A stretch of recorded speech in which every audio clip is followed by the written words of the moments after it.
سورہ مائدہ کی آیت نمبر 101 ہے۔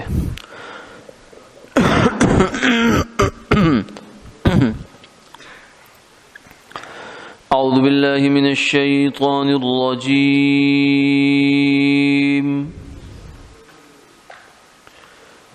بسم اللہ الرحمن الرحیم۔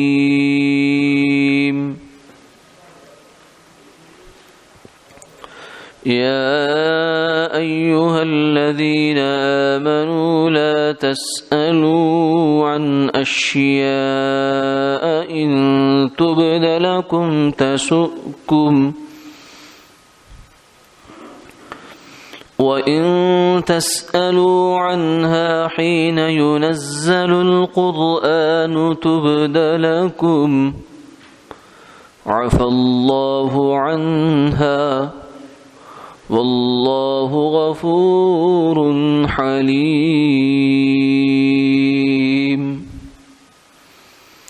قد سألها قوم من قبلكم ثم أصبحوا بها كافرين۔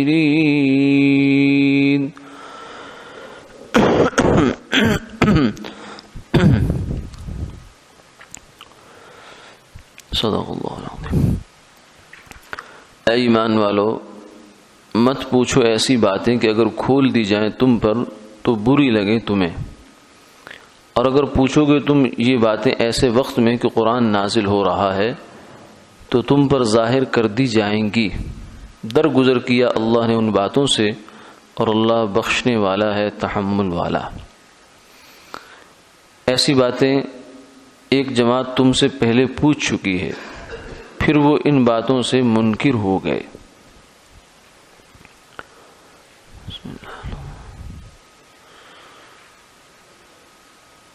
ان آیات مبارکہ کے شان نزول میں مختلف واقعات تفاسیر میں ذکر کیے گئے۔ ایک واقعہ یہ ہے کہ حجۃ الوداع کے موقع پر، جو آپ کا آخری حج تھا آپ صلی اللہ علیہ وسلم کا، آپ نے فرمایا کہ یہ حج اللہ تعالیٰ نے تمہارے اوپر فرض کیا ہے۔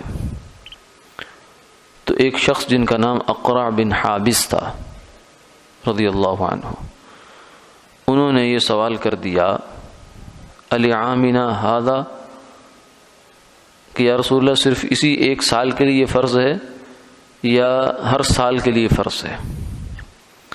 آپ نے سوال سے اعراض فرمایا، میری توجہ نہیں دی، سنی انسنی کر دی۔ بعض دفعہ ہم بھی بزرگوں سے یا اساتذہ سے کوئی ایسا سوال کر لیتے ہیں، ایسی بات کر دیتے ہیں کہ وہ سنی انسنی کر دیتے ہیں، یعنی سن لیتے ہیں لیکن وہ تاثر ایسے دیتے ہیں کہ میں نے نہیں سنا۔ تو اس میں مصلحت ہوتی ہے، اس پر اصرار نہیں کرنا چاہیے۔ تو آپ صلی اللہ علیہ وسلم نے ایک دفعہ ایسا کیا، سنی انسنی کر دی۔ انہوں نے پھر کہا، ان کو خیال ہوا کہ شاید سنی نہیں ہے، آپ نے پھر اعراض فرمایا۔ انہوں نے پھر جب تیسری دفعہ کہا تو آپ نے ناراضگی کا اظہار فرمایا، اور اس کے ساتھ فرمایا کہ لو قلت نعم لوجبت ولما استطعتم، اگر میں یہ کہہ دیتا ہاں، وہ نام کہنا تھا میں نے جواب میں، تمہارے سوال کے جواب میں صرف میں نے ہاں کہنا تھا، تو تمہارے لیے ہر سال حج نے فرض ہو جانا تھا۔ وَلَمَا اسْتَطَعْتُمْ، لیکن تم اس کی طاقت نہ رکھتے۔ اس لیے جس چیز کو اللہ نے کھلا چھوڑا ہے اس کو کھلا رہنے دو، جس چیز کو اللہ نے کھلا آپشن دیا اس کو کھلا رکھیں۔ اگر تم ایسی چیزوں کے پیچھے پڑ کر اگر ان کو مقید اور محدود کر لو گے تو اپنے لیے مشقت کھڑی کرو گے۔ اس کی بڑی آسان سی مثال ہے کہ اگر ایک آدمی کو آپ کہتے ہیں کہ جاؤ بھائی فلاں جگہ سے فلاں چیز لے آؤ، تو آپ نے صرف اس کو وہاں جانے کا اور چیز لانے کا حکم دیا بس، یا فلاں بندے تک یہ پیغام پہنچا کے آ جاؤ۔ اب وہ اسے چاہیے کہ وہ چلا جائے، آگے وہ خود سوچے کہ میں نے پیدل جانا ہے یا سواری پہ جانا ہے، پھر سواری سے میں نے پبلک ٹرانسپورٹ پہ جانا ہے یا ٹیکسی پہ جانا ہے، اسپیشل کر کے جانا ہے، یہ سارے اس کی مسئلے ہیں۔ اس کو ایک اتنا حکم ہوا ہے کہ یہ کام کرنا ہے تم نے۔ اب جناب وہ حکم دینے والے سے یہ پوچھنا شروع کر دے کہ پیدل جاؤں یا سواری پہ جاؤں. اچھا سواری پہ جاؤں تو اس میں سے عام سواری پہ جاؤں یا خصوصی سواری پہ جاؤں، اسپیشل سواری پہ جاؤں. تو یہ سوالات ایسے ہیں کہ جو غیر معقول ہیں، یہ سمجھداری کی بات نہیں ہے. ہر سوال سمجھداری نہیں ہوا کرتا.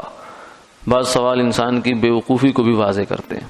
جیسے کہتے ہیں کہ ایک دفعہ ایک استاد جو ہے وہ اس کی درسگاہ میں سب طلبہ سوال کرتے تھے، ایک طالب علم سوال نہیں کرتا تھا. تو استاد صاحب نے کہا کہ بھائی تم سوال نہیں کرتے ہو. تو اس نے کہا کہ اچھا میں اب کیا کروں گا.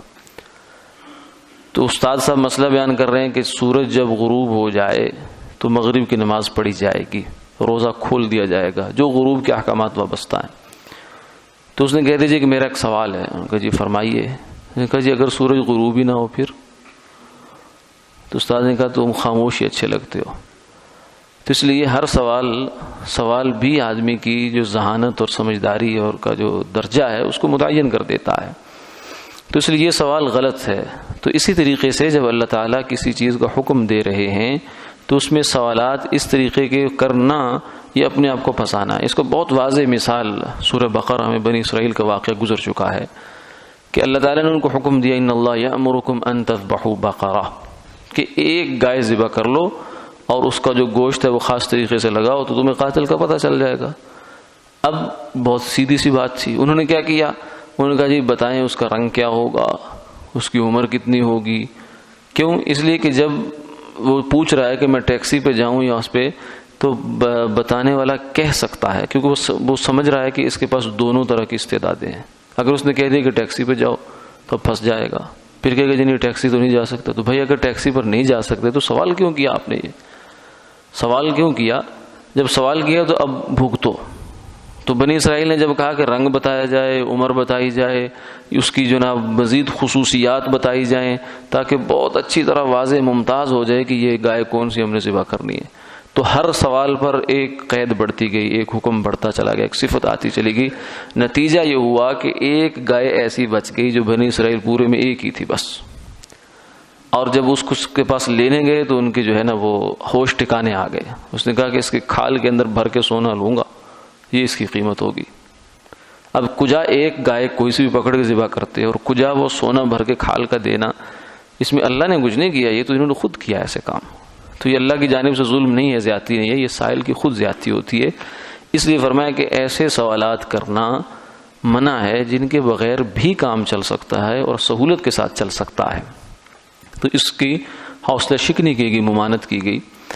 اور ساتھ یہ فرما دیا کہ جب وحی نازل ہو رہی ہو، یعنی اللہ کے پیغمبر موجود ہوں، قرآن پاک کا نزول چل رہا ہے، تو ایسے یہ موقع بڑا نازک ہوتا ہے. اس لیے فرمایا اعظم المسلمین جرما، مسلمانوں میں سے سب سے بڑا مجرم آدمی وہ ہے کہ جو کسی ایسی چیز کے بارے میں سوال کرے جس کے اندر گنجائش تھی لیکن اس نے سوال کرنے کے نتیجے میں گنجائش ختم کروا دی.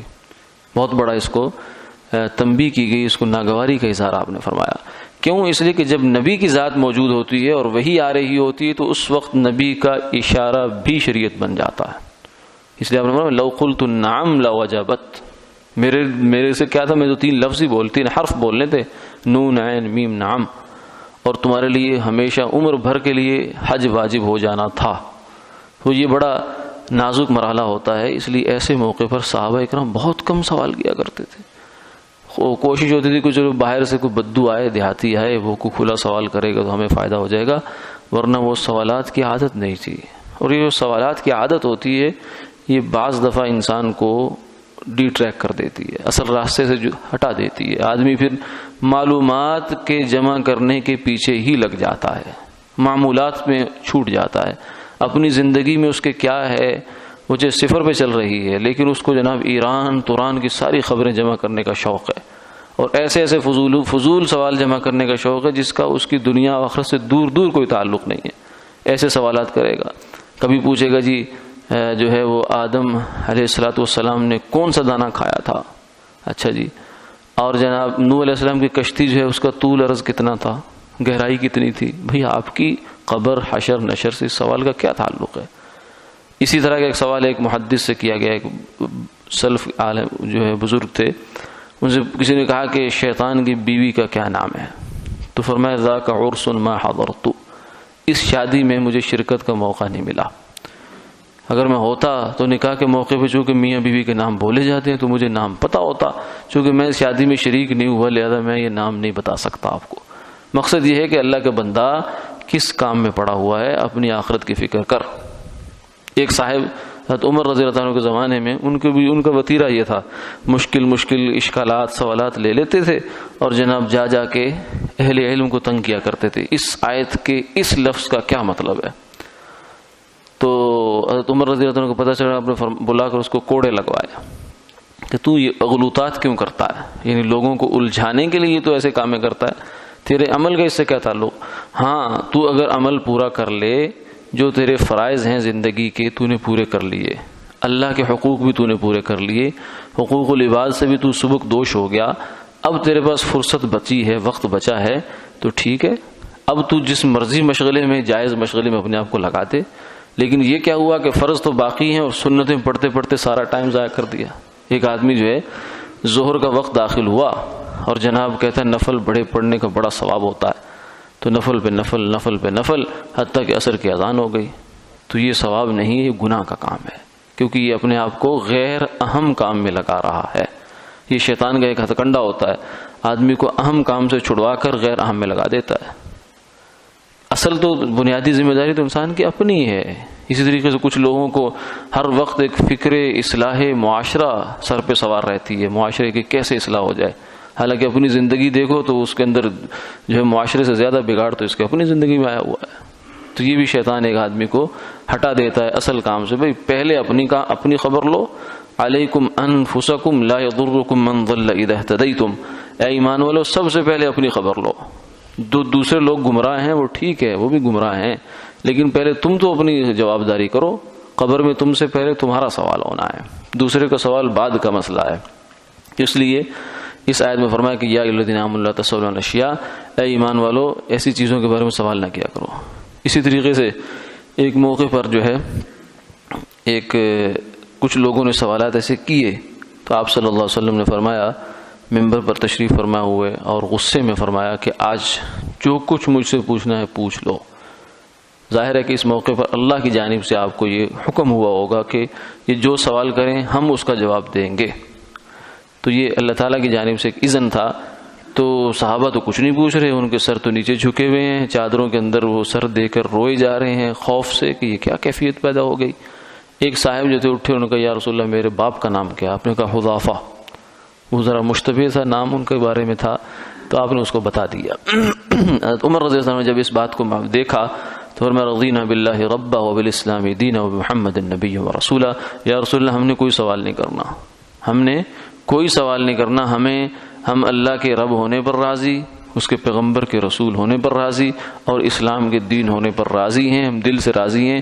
سوال اشکال تو وہاں ہوتے ہیں جہاں آدمی کے دل مطمئن نہ ہو، ہمارا دل مطمئن ہے، ہمیں کوئی کسی قسم کا اشکال نہیں۔ اے کہ شد لقائے تو جواب ہر سوال، اے کہ شد لقائے تو جواب ہر سوال، اے وہ ذات کے جس کا ملنا ہر سوال کا جواب کا ملنا ہے، جن کو حضور صلی اللہ علیہ وسلم کی غلامی مل گئی، آپ کے قدم مل گئے، آپ کی صحبت مل گئی، اس ماحول میں سانس لینے کا موقع مل گیا، اس سے بڑا ان کو سوال کا جواب کیا ہے؟ زندگی ایک سوال ہے جس کا جواب ان کو مل چکا ہے، اب پھر اس کے بعد کیا سوال اور کیا جواب؟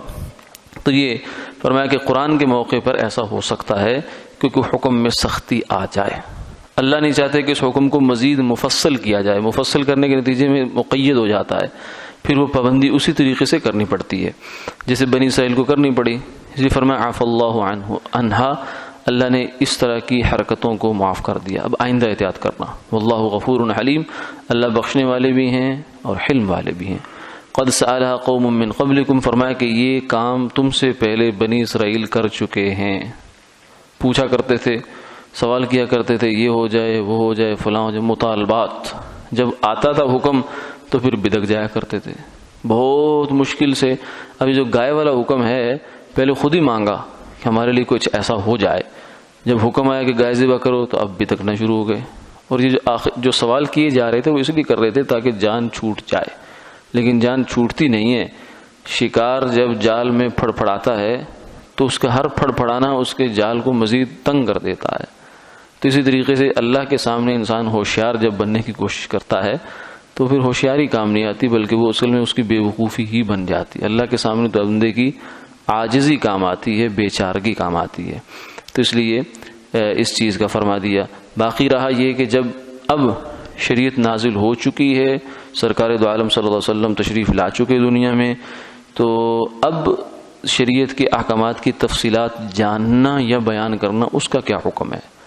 تو اب تو جائز ہے، پوچھنا بھی جائز ہے، لیکن پھر بھی عمل کی چیزیں جن کا آپ کے عمل سے ڈائریکٹ تعلق ہے وہ سوال پہلے ہونے چاہیے. اس کے بعد جو انڈائریکٹ تعلق ہے وہ تو پھر پوری دنیا کی ہر چیز کا آپ سے ایک تعلق ہے، وہ بعد میں. تو اب یہ پوچھنے میں حرج نہیں ہے. علماء کرام اور فقہاء اعظام جو ہیں وہ اسی لیے ہوتے ہیں کہ وہ ایک ایک مسئلے کا تفصیلی حکم بتاتے ہیں امت کو، کیونکہ اب کوئی مزید نیا حکم پیدا ہونے کا امکان ختم. اس لیے علماء نے فرمایا کہ یہ آیت بھی ختم نبوت کی دلیلوں میں سے ایک دلیل ہے کہ جب قرآن نازل ہو رہا ہے اس وقت اگر پوچھیں گے تو ایسا ہو جائے گا، کیونکہ وحی کے نزول کا زمانہ ہے.